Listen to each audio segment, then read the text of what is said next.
masih di sekolah menengah kejuruan nomor 1 Anceng, beberapa hari kemudian.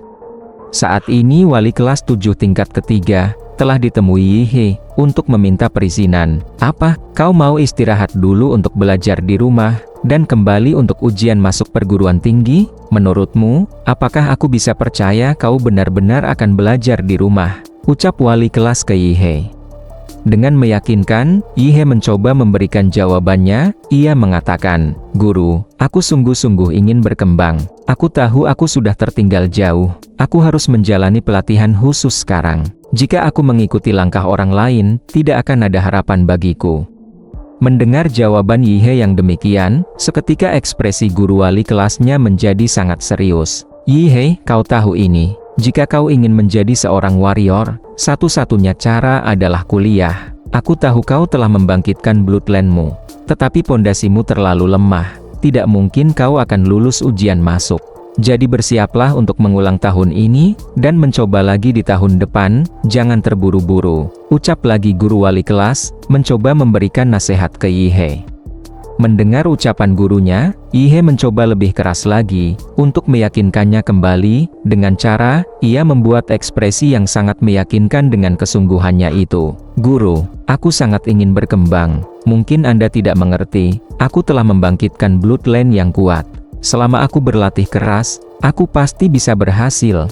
Lihatlah kejujuran di mataku. Aku tidak pernah berbohong padamu." Ucap juga Yihe ke guru wali kelasnya. Melihat sorot mata Yihe yang sangat meyakinkan, akhirnya guru wali kelasnya mengizinkan permintaan Yihe. Beberapa waktu setelahnya, terlihat Yihe sedang berjalan seorang diri di kawasan pusat warrior Anceng. Sembari berjalan, Yihe berbicara sendiri. "Rumah orang tuaku digadaikan sebesar 600.000, dan dengan santunan kecelakaan mereka yang lebih dari 1 juta, sekarang aku punya modal awal yang lumayan. Untuk meningkatkan kekuatanku saat ini, aku punya 2 pilihan. Yang pertama adalah naik level menjadi warrior, dan yang kedua adalah meningkatkan tingkat kecocokan dengan template Dimola. Menurut data di Infinite Monster Template, dimulai dengan hanya 1 poin compatibility. Tetapi Dimola jelas memiliki 3 poin compatibility, dari mana 2 poinnya lagi berasal? Hanya ada satu jawabannya, template Dimola menyerap kekuatan Awaken Genetic Serum, dan memperoleh 2 poin compatibility. Ini membuktikan bahwa serum terkait gen di dunia ini dapat meningkatkan kemampuan templatemu. Daripada melatih diri sampai mati seperti seorang warrior, menghabiskan uang untuk meningkatkan compatibility template lebih cocok untukku. Aku harus bergegas, dan membeli serum peningkat genetik. Tak lama, setelah Yihe berpikir seperti itu, sekarang ia memasuki pusat warrior Anceng. Setibanya ia di sana, seketika mata Yihe terbelalak, menunjukkan keterkejutannya. Ternyata yang membuat Yihe terkejut, karena ia baru saja melihat banyak warrior yang berkumpul di sana yang memiliki aura bloodline yang sangat luar biasa, dan tidak hanya satu orang saja. Semua orang di sini telah membangkitkan bloodline mereka. Setelah membangkitkan template Midflame Dimola, aku mendapatkan kemampuan sensorik yang sangat unik, bernama Live Magnetic Field. Monster Dimola dapat sinyal kehidupan yang dipancarkan makhluk melalui Live Magnetic Field. Aku dapat dengan jelas merasakan ki dan darah para warrior membara seperti tungku api di dalam diri mereka, bersamaan dengan raungan mengerikan dalam bloodline mereka. Setelah Yihe bergumam begitu, lalu ia mengatakan, "Warrior monster, aku tak dapat menahan hasrat bertarung dalam diriku lagi. Bagaimanapun juga, Mad Dimola adalah raja monster di dunia mereka yang ditakdirkan untuk menaklukkan semua kehidupan di planet ini. Sayangnya, aku hanya pemula, dan saat ini aku hanya bisa menahan gejolak hasrat bertarung bloodline Dimola. Tetapi setelah aku tumbuh menjadi lebih kuat, aku akan menunjukkan pada dunia apa arti raja dari segala beast." Ucap Yihe, dengan ekspresinya yang seperti seorang psikopat gila. Tiba-tiba, Yihe dibuat kaget, dan tersadar dari lamunannya, dikarenakan ada seseorang yang menegurnya dari belakang. Yang membuat Yihe kaget, adalah seorang kakak cantik juga seksi. "Hei bocah, jangan mengintip orang lain dengan santai," ucap wanita tersebut ke Yihe. "Maaf nona, aku tidak bermaksud begitu," sahut Yihe ke wanita seksi tersebut. Tidak apa-apa, mungkin kau baru saja membangkitkan gen monstermu. Tidak dapat mengendalikan kekuatanmu adalah hal yang wajar. Tetapi apa yang membawamu ke Warrior Center ini? Ucap wanita tersebut sembari bertanya ke Yihye. Aku kesini untuk membeli obat genetik.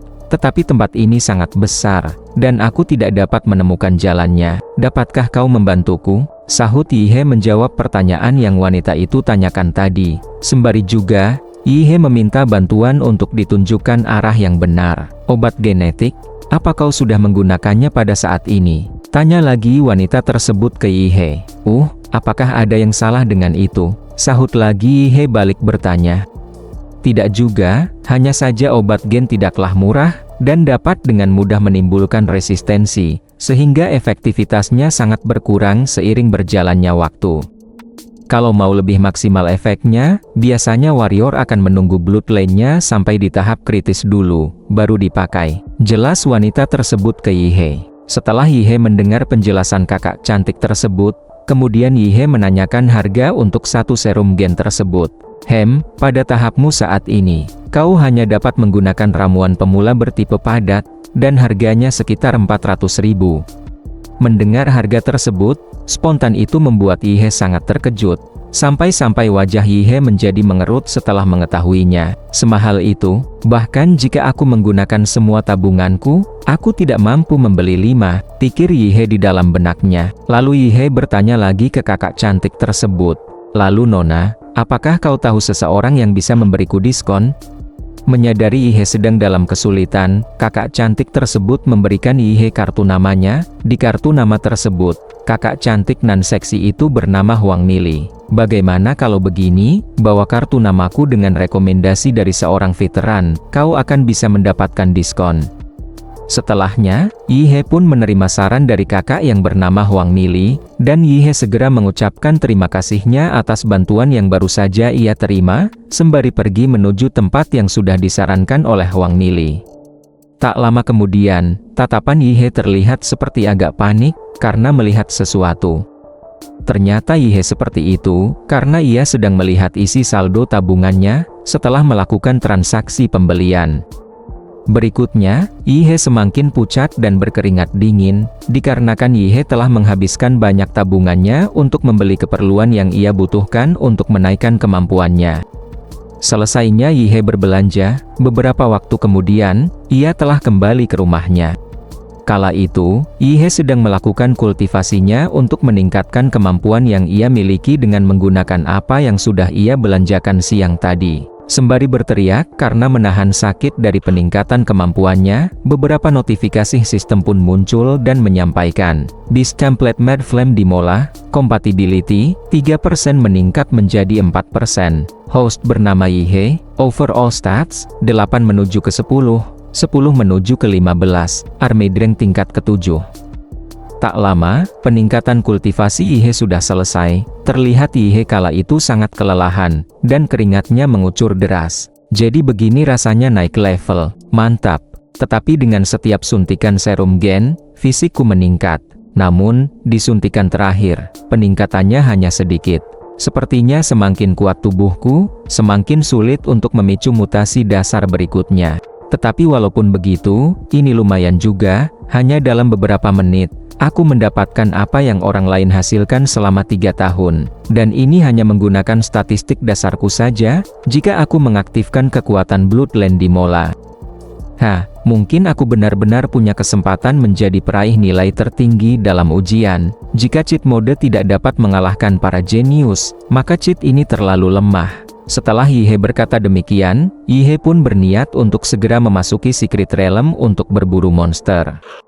Dijelaskan narator, retakan Secret Realm diurutkan tingkatannya dari tingkat S sampai E. Semakin tinggi rangnya, maka semakin kuat monster di dalamnya. Beast di realm rank S sama sekali tidak bisa dikendalikan oleh manusia. Jika mereka menyerang dunia nyata, itu akan menjadi bencana apokaliptik.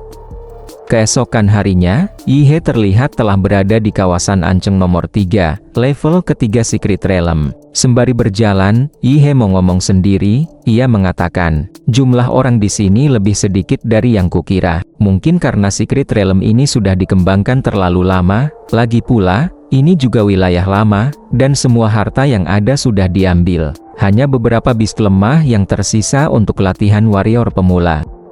Selang beberapa waktu, Yihe sudah berada di tempat administrasi pendaftaran memasuki Secret Realm tersebut.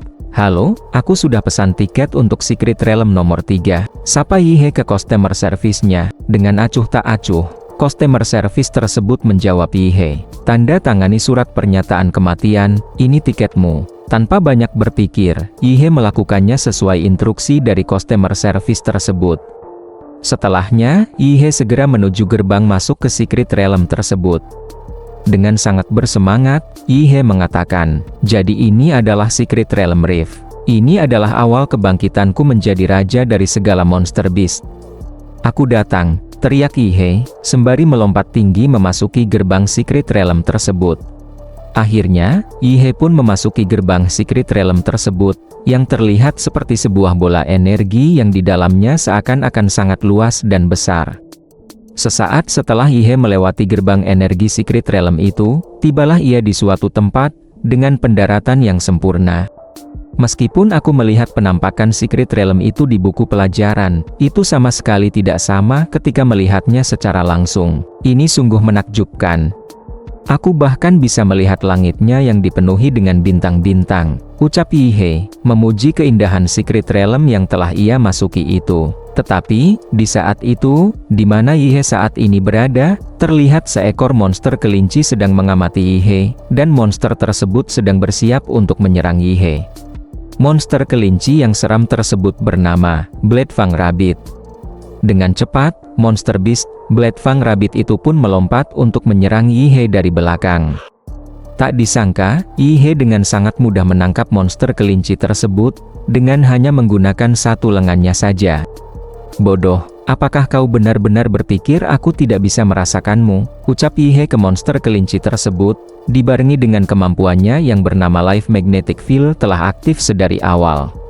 Lalu, tanpa belas kasihan, Yihe meremas monster kelinci tersebut, sampai tubuh monster kelinci itu hancur seketika.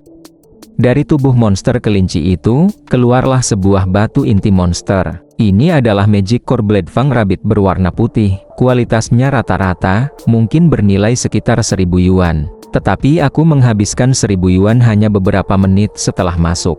Ini cukup efisien, orang bisa bekerja keras selama sebulan penuh, dan hanya menghasilkan 3 hingga 4000 saja. Tetapi mengumpulkan terlalu banyak core Fierce Rank Beast, tidak ada gunanya, akan lebih baik, untuk menemukan setidaknya, Second Rank Beast. Tiba-tiba, seekor monster tingkatan Second Rank Beast, bernama Demon Corpse Bug, telah muncul dari dalam tanah, dan langsung menyerang Yihe.